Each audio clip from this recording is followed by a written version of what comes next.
hard to sing along to. Guys, 25th anniversary of Nimrod just came out. I went to the record store a while ago just to look at it and touch it. I didn't buy it. I just went to just be creepy about it. But I've got this 97 copy. It looks great. It ages well with time. Tonight, because I don't have the new one yet, I'm going to be ranking the songs off of Nimrod, the greatest album that's ever been made. Possibly the greatest album that's ever been made. It was tough, but I was able to do it. Okay, I have ranked the songs from worst to best. And because there's 18 songs, the 6 at the very worst ones are the ones that I could get rid of if I absolutely needed to. They're still great. And then the middle 6 are near perfection, but not quite. And then the top 6, of course, are the top 6. You know how this works. Like, subscribe, and all that stuff, and we're going to get into it. The worst song on Nimrod, and I know I'm going to get a lot of flack for this because people love this one. I don't know about people, but Green Day Authority, Green Day community people, they love Hashinka, and I don't like her. I like her, I just don't like her as much as I like walking alone, or being grouchy, or being King for a Day, Princess by Dawn, or being redundant, or worrying about stuff, or scattering photographs, or saying the same thing at the same time as someone else, or finishing last, or being nice, or hating you, or platypuses. I like all those things better than Hashinka. Hashinka comes in last. Number 17, and I felt really bad about this one, it's going to have to be the delightful Last Ride In. It's not because it's an instrumental. I really enjoy listening to Last Ride In. It's just, it just feels very odd compared to all the other variety. It's a different kind of variety. And, you know, it's not real singy. It's hard to sing along to. This is the OG copy, just so you guys can see it. See, the book still smells good. Oh, yeah. Number 16. Take Back. You know, Take Back and Reject are the heaviest, nastiest, angriest Green Day songs that you can find in you can look in a lot of places, but Take Back and Reject are just really angry, and it's fun to listen to Take Back, but as a serious listen, it's doesn't do a whole lot for me emotionally. And that's why Reject comes in next at number 15. Again, this is one of possibly my favorite album of all time. So I love all these, even Hashinka. It's just, this is how we rank stuff. Coming in at number 14, and I initially thought this one was going to be way lower. I kind of wanted it to be down there with Hashinka in the cesspool and the slime. Prosthetic Head.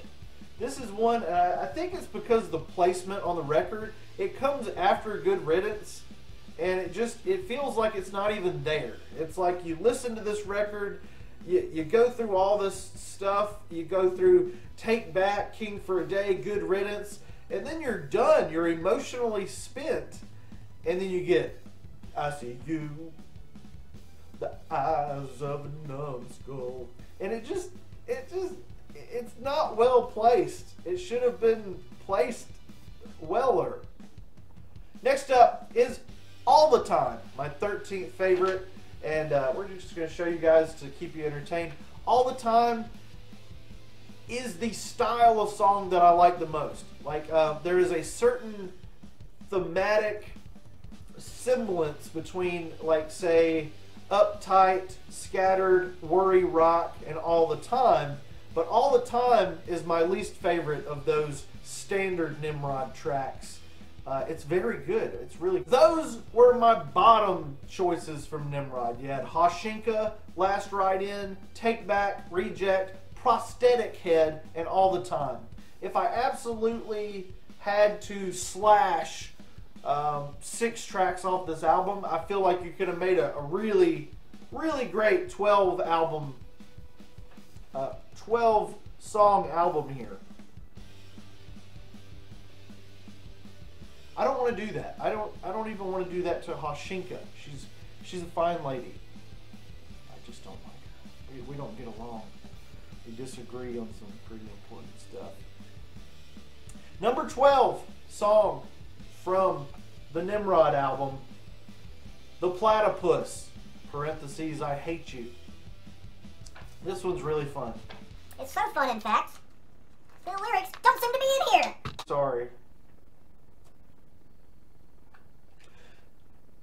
Number 11 best song on Nimrod is going to be a single. We're getting into these singles. Nice Guys finished last. The opening track of Nimrod. It's just, oh man, it's such a fun video. You need to go back. They just released a 4K version of the music video. Nice Guys, it's very, very therapeutic. Pressure cooker, pick my brain and tell me I'm insane. When you're the outcast, don't pat yourself on the back. You might break your spine. Now we're in the top 10. And again, 12 through 7 are going to be songs that are near perfect, but they just don't hold up to those 6 top songs. Does that make sense? Number 10, Jinx. Jinx. Really love it. It is, again, and that's kind of the standard Nimrod rock and roll sound. And it's just, oof. Oh, it's so good. Next up, at number 9, best Nimrod song is going to be Redundant. I had a little bit of difficulty placing Redundant. It's such an amazing song. But, you know, you get that kind of hipster pressure to not put the singles kind of high. But I just wanted to be honest in my ranking. Redundant is just an amazing song, and it deserves to be the 9th best song on here. The next one is going to be a controversial one. Number 8, King for a Day. They play it too much live. It's gotten ridiculous. I love the show they do with it. I love the song. I love the lyrics. I love the story. But King for a Day has been played to death live. But it's a very different story when you listen to it on the record. It's just way better when you listen to the studio version of King for a Day. And that is my number 8. Now, number 7, it almost made it into the perfect category for me. And it is going to be, is it Oscar? No, it's just the Grouch. There's the Grouch right there. Oh, yeah, he had a booger. The Grouch. Near perfect. This one, and it's so vulgar, but it's so great. I remember Green Day performing it live on TV, and whatever they were performing it on, everybody was just like, whoa, you can't say that. And my mom thought it was funny. My dad thought it was funny. I thought it was hilarious being, 11 or 12 years old. And even though that song is pretty vulgar, whole family loved it. It was great. A lot of fun. And, it could be relatable. We could be, older, grouchier people now. Especially 25 years of Nimrod.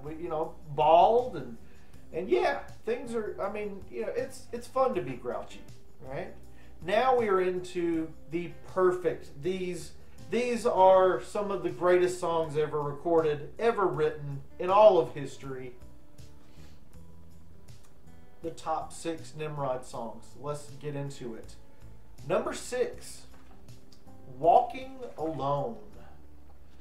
This is like a predecessor to the Boulevard of Broken Dreams kind of stuff.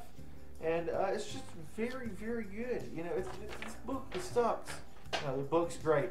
I really love the harmonica. Billy Joe, hearing the demo version, it did take a few takes.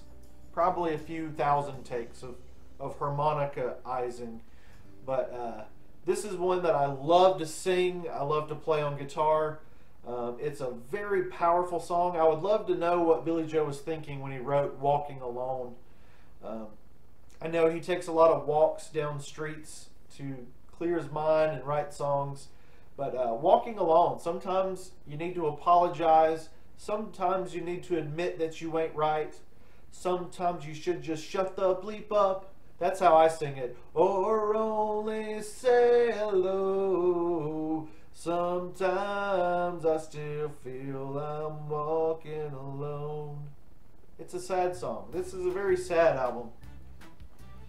Not a whole lot of hope on here. There's a lot of worry and loneliness and anger and therapy and breaking up and hating people and drinking and not drinking and finishing. Ugh. It's very sad. It's a very sad record. It's very okay. Number 5. This is another one I felt almost guilty for putting it so high. I typically I am a singles guy. I do love big hits. But with Green Day, the deep stuff is always better, except in this case. Hitchin' a Ride is one of my favorite singles by Green Day of all time. The live version on Bullet of the Bible is even better than the studio version. This song is just perfect. The build-up, the instrumentation, you really can't get much better on a Green Day hit than Hitchin' a Ride. Number 4 is going to be Uptight. This is again in that standard kind of rock and roll Nimrod sound. Very catchy, very kind of gritty lyrics that we can't talk about here on YouTube because it's a little bit offensive. But Billy Joe really crafted some great lyrical analysis of anxiety and depression and feelings of negativity like that we all deal with, and I think he did it in a pretty artistic way and a fun way. He got in front of the mirror rocking with his blue guitars. He spent money on them. All right, top 3 Good Riddance. Not Good Riddance. I gave it away, didn't I? Top 3 Nimrod songs. I love these pictures. Ooh, look at this one. That's a really, really nice one right there. That's a. Who took that picture? Gosh, poop it. Mike has a pencil in his mouth. It got very hard to kind of move these top 3 songs around. I just went with gut, instinct, and honest emotionality. I need to smell this. Okay. Number 3 is Good Riddance. This song is just freaking good, man. It was in ER. It was in Seinfeld. It was in every TV show finale that you could imagine. I don't know if it wasn't the ER finale, but it was just, it was, it wasn't my graduation. I graduated a few years later in 2003. I had stuff like Kid Rock's Picture and that As Our Lives Change, We'll forever be friends forever now. I got mixed up with the Green Day song. I got Green Day on the brain, the bald brain. Good Riddance. It's a lot of people would put Good Riddance at number 1, right? It's the song. Good Riddance is the song that got me into Green Day. On the way to school with my mom, came on the radio, and we were both like, this song, it's so pretty. Oh my gosh, it's so deep. We ordered it from one of those catalogs where you get you pay 25 cents and you get 10,000 CDs for free. And we got Nimrod. I put it in my little blue boombox in my bedroom. And like, what in the world? Nothing else on here sounds like this. And I discovered Blink-182, The Offspring, and then it just opened the floodgates of punk rock to me. This is what did it.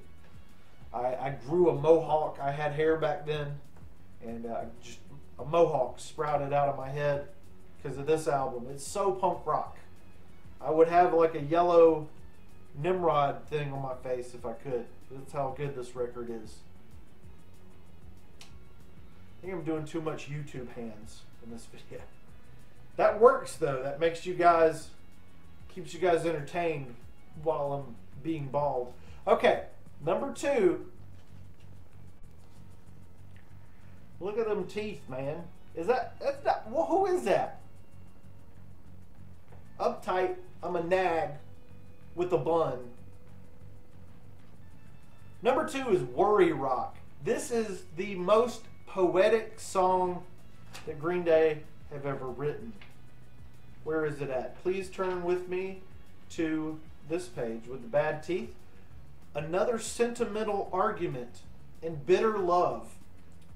Hugged, as Rivers Cuomo would cover, without a kiss again, and dragged in through the mud.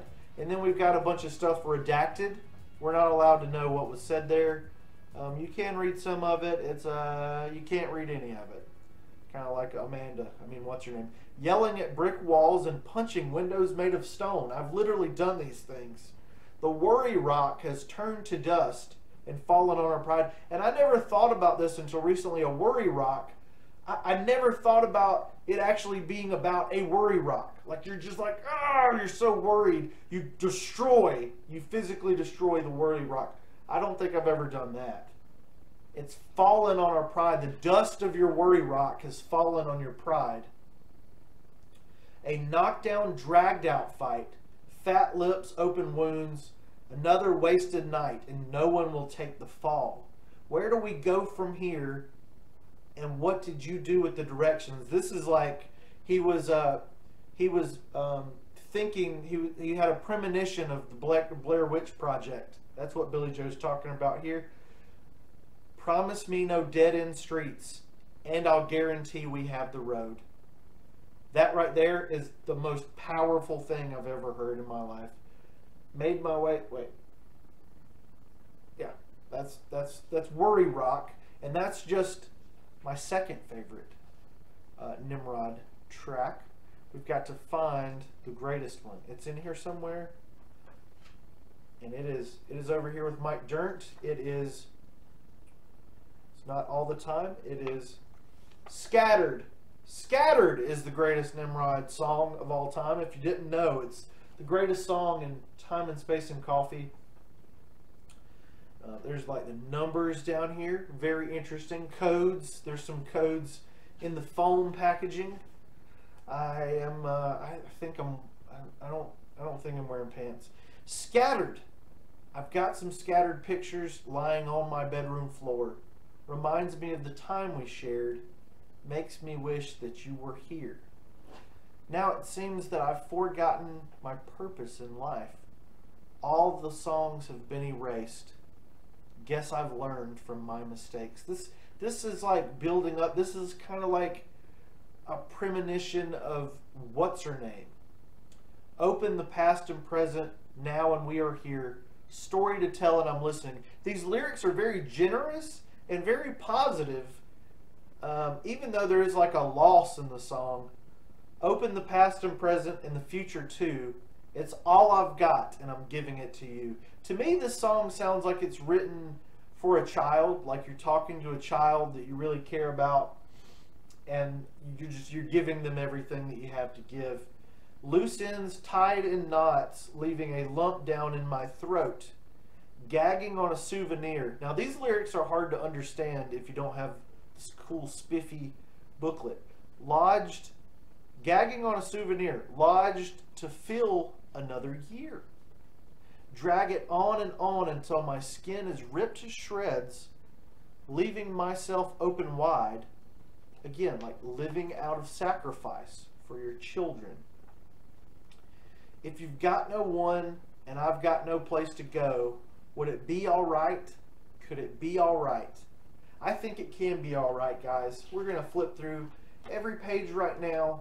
Thank you guys so much. What does that say? What the bleep does that say? Do we have any secret messages that could have told us about the return, like told us so, of like the new 25th anniversary? Sometimes I need to apologize. Sometimes I need to admit that I am a king for a day. And then I'm going to give, like, this is Billy Joe's mouth is open, so like, ah. And then Mike Dirnt's looking very worried. Don't be worried. Tre cool. We'll talk later. Let me know in the comments what your ranking of the songs would be. If you have time to do that, I know, you know, it's pretty cool. Nimrod, 25th anniversary. Very cool, very cool. Tre cool.